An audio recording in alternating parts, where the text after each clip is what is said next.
And now a partial government shutdown could potentially start tonight. Senate Democrats and the White House struck a deal on a spending package that addresses the Democrats' concerns over ICE funding. But lawmakers then left overnight without taking a vote. CBS 8's Jenny Day live in studio with more on this deal and where things stand here now. Jenny? Yeah, so today is that deadline to avert another government shutdown.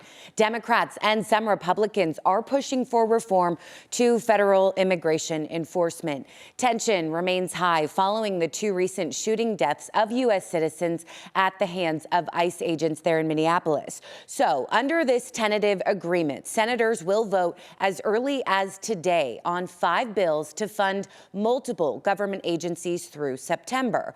But a 6th bill funding the Department of Homeland Security, the agency that oversees ICE, would be removed. Funding would remain at current levels for 2 weeks, giving lawmakers more time to talk reform.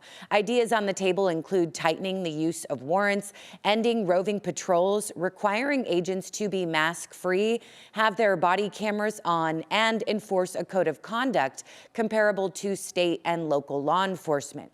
So the question is, will enough Republicans be on board to get the spending deal done and prevent this partial government shutdown?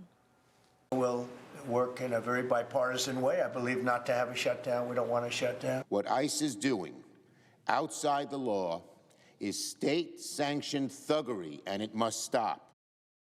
Again, senators will be back on Capitol Hill this morning, but even if the bills pass, they would not go to the House of Representatives until Monday. That's why a partial government shutdown is still likely to begin at midnight, 9 p.m. our time. This comes, you know it, less than 3 months after the end of a record-long full shutdown. But this time, things like SNAP benefits are already funded for the rest of the year, but it could have an impact on air travel and federal workers getting their paychecks once again. Lawmakers, though, on both sides of the aisle really are hoping that that does not happen.